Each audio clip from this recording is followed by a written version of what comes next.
दोस्तों नमस्कार, ए news office में आपका स्वागत है और मैं हूं नीरज अधिकारी। दोस्तों आज मैं चंडीगढ़ के लोगों के लिए एक बड़ा पॉलिटिकल अपडेट और दूसरे राज्यों व शहरों के लोगों के लिए एक ऐसा सियासी उदाहरण लेकर आया हूं जिससे पता लगता है कि यदि विपक्ष कमजोर और बिखरा हुआ हो तो चुनाव जीतने का सत्ता पक्ष का आत्मविश्वास कितना बड़ा हो जाता है, उसके कॉन्फिडेंस का लेवल किस स्तर तक पहुंच जाता है। मैं आपको इसमें किसी का कोई बयान नहीं दिखाने जा रहा, कोई दावा भी नहीं बताऊंगा, मैं आपको सीधा दस्तावेजी सबूत दिखाऊंगा।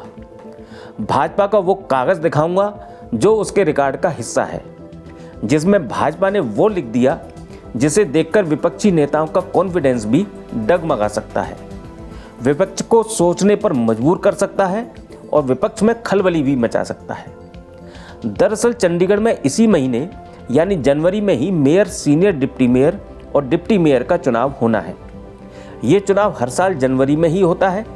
दिसंबर 2021 में 5 साल के लिए चंडीगढ़ नगर निगम का आम चुनाव यानी पार्षदों का चुनाव होने के बाद पिछले 2 साल से भाजपा सीटों के संख्या बल की जोड़ तोड़ से ये मेयर चुनाव जीतती आ रही है। कुल 35 सीटों वाले चंडीगढ़ नगर निगम हाउस में इस समय भाजपा के पास अपने सांसद का वोट मिलाकर कुल 15 वोट है। आम आदमी पार्टी के पास 13, कांग्रेस के पास 7 और अकाली दल के पास 1 वोट है। इस बार इंडिया गठबंधन के कारण माना जा रहा था कि कांग्रेस और आम आदमी पार्टी ने यहां मेयर चुनाव के लिए हाथ मिला लिया तो भाजपा के लिए ये चुनाव जीतना मुश्किल तो क्या, भाजपा ये चुनाव हार ही जाएगी। लेकिन पिछले 4 दिनों में चंडीगढ़ से दिल्ली तक चले सियासी घटनाक्रम से साफ हो गया है कि कांग्रेस और आम आदमी पार्टी के बीच जो फासला बना हुआ है उसके बीच में से भाजपा के लिए जीत का रास्ता इस बार भी पर्याप्त है। चंडीगढ़ प्रदेश कांग्रेस अध्यक्ष एच.एस. लक्की ने ऐलान कर दिया है कि आम आदमी पार्टी लोकसभा चुनाव में चंडीगढ़ सीट पर कांग्रेस का समर्थन करेगी तो ही मेयर चुनाव में उससे हाथ मिलाएंगी। और आम आदमी पार्टी के नेता कह रहे हैं कि इस बार चंडीगढ़ में सांसद भी आपका होगा और मेयर भी आपका यानी आम आदमी पार्टी का ही बनेगा, यानी अपनी डफली अपना राह। जबकि अपनी ताकत की हकीकत इन नेताओं को भी पता है और इस समय चुनाव में यहाँ कांग्रेस और आम आदमी पार्टी के 1 और 1 11 हो जाने का मतलब भी इनको मालूम है। सच्चाई से विपक्ष के मुंह फेरने का ही नतीजा है भाजपा का वो दस्तावेज जो मैं आपको दिखाने जा रहा हूँ। असल में जिस दिन कांग्रेस ने चंडीगढ़ के मेयर चुनाव में हाथ मिलाने के लिए आम आदमी पार्टी के सामने लोकसभा चुनाव के लिए समर्थन की शर्त रख दी थी और मैंने enewsoffice.com के जरिए ये खबर प्रसारित की, शायद भाजपा उस दिन मुतमईन हो गई थी कि इनसे तो अब न हो पाएगा। इसलिए अगले ही दिन भाजपा ने अपना कॉन्फिडेंस से भरा दस्तावेज बाहर निकाल दिया और इसमें थी चंडीगढ़ प्रदेश भाजपा की नई कोर कमेटी।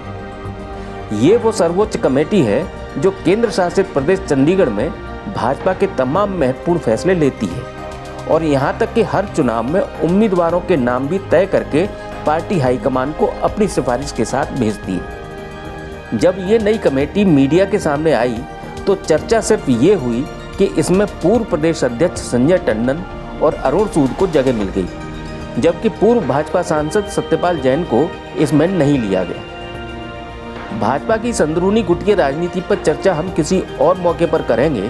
फिलहाल इस नई कोर कमेटी के दस्तावेज का वो हिस्सा आपको दिखाने जा रहा हूं जो आज देखना जरूरी है। हालांकि ये मैं परसों ही आपको दिखाने वाला था, लेकिन तकनीकी कारणों से संभव नहीं हो पाया। तो आज नजर डालिए भाजपा की इस नई कोर कमेटी पर, जिसमें पहले नंबर पर नाम है चंडीगढ़ प्रदेश भाजपा अध्यक्ष जतिंदर पाल मल्होत्रा का। स्वाभाविक है, पार्टी के प्रदेश मुखिया हैं तो पहले नंबर पर ही रहेंगे, इसमें कोई नई बात भी नहीं है। लेकिन इसी श्रृंखला में 5 नंबर पर नाम है अनूप गुप्ता का, जो इस समय चंडीगढ़ के मेयर हैं और इसी जनवरी में नए मेयर के चुनाव के बाद मेयर पद से हट जाएंगे। तब वो नगर निगम हाउस में सिर्फ पार्षद के तौर पर बैठेंगे। भाजपा ने कोर कमेटी की लिस्ट में उनके नाम के आगे सिर्फ काउंसलर यानी पार्षद लिखा है। इसका मतलब ये है कि अनूप गुप्ता मेयर पद से हटने के बाद भी पार्टी की कोर कमेटी में बने रहेंगे। या कहें कि भाजपा ने पार्टी के महत्वपूर्ण फैसलों में अनूप गुप्ता की राय भी शामिल करने के लिए उन्हें स्थायी रूप से कमेटी में स्थान दिया है, न कि वर्तमान मेयर की हैसियत से। ये स्थिति पार्टी में उनके बढ़ते कद और उनके महत्व को दिखाती है। अब आते हैं भाजपा की नई कोर कमेटी की सूची में नंबर 6 पर, जो कि आज की तारीख में इस सूची का सबसे महत्वपूर्ण हिस्सा है। सूची में 6वें नंबर पर किसी का नाम नहीं है, सिर्फ मेयर लिखा गया है। इसका मतलब समझ रहे हैं आप? पार्टी ने जब वर्तमान मेयर अनूप गुप्ता के नाम के आगे मेयर न लिखकर उनका पद सिर्फ पार्षद लिखा है और उनके बाद 6वें नंबर पर मेयर को कोर कमेटी का सदस्य नामित किया है, तो जाहिर है कि पार्टी ने ये सूची जनवरी के बाद बनने वाली स्थिति को ध्यान में रखकर ही बनाई है, क्योंकि अनूप गुप्ता जनवरी के बाद सिर्फ पार्षद रह जाएंगे और ये सूची ऐसी है जो बार बार बदली नहीं जाती, पार्टी के राष्ट्रीय मुख्यालय तक जाती है और रिकॉर्ड में रहती है। इसलिए भाजपा का ये कॉन्फिडेंस देखिए कि 6वें नंबर पर कोर कमेटी का सदस्य चंडीगढ़ के मेयर को बनाया गया है। अब ये तो हो ही नहीं सकता कि मेयर कांग्रेस या आम आदमी पार्टी का हो और भाजपा उसे अपनी कोर कमेटी का मेंबर बना ले। मतलब साफ है कि भाजपा को पूरा भरोसा ही नहीं है, बल्कि अपने रिकॉर्ड में भी दर्ज कर दिया है कि अभी तो चंडीगढ़ में मेयर भाजपा का ही रहेगा। ये भी कह सकते हैं कि भाजपा ने चुनाव के लिए वोटिंग से पहले ही नहीं, बल्कि चुनाव की डेट और चुनाव डिक्लेयर होने से पहले ही उसका रिजल्ट डिक्लेयर कर दिया है। भाई गजब का कॉन्फिडेंस है, इसे कहते हैं कॉन्फिडेंस। चाहे नेशनल लेवल पर हो या स्टेट या शहर, गांव, कस्बे के स्तर पर, बीजेपी में ऐसा कॉन्फिडेंस आता कहां से है भाई? तो इसका सीधा सा जवाब है विपक्ष से। और विपक्ष ने अब भी सबक नहीं लिया तो नेताओं का मनोबल टूटे या न टूटे कोई फर्क नहीं पड़ता, लेकिन विपक्ष के कार्यकर्ताओं का मन टूट गया तो बड़ी मुश्किल होगी।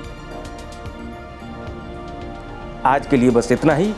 आपको हमारा कंटेंट अच्छा लग रहा हो तो वीडियो को लाइक करके अपनों के साथ शेयर कर दें, कमेंट बॉक्स में कमेंट करके अपने सुझाव दें, और इस चैनल को सब्सक्राइब नहीं किया है तो अभी सब्सक्राइब कर लें और बेल आइकन का बटन दबाना न भूलें, ताकि हमारे वीडियोज़ की नोटिफिकेशन आपको मिलती रहे। मेरे साथ जुड़े रहने के लिए आपका बहुत धन्यवाद।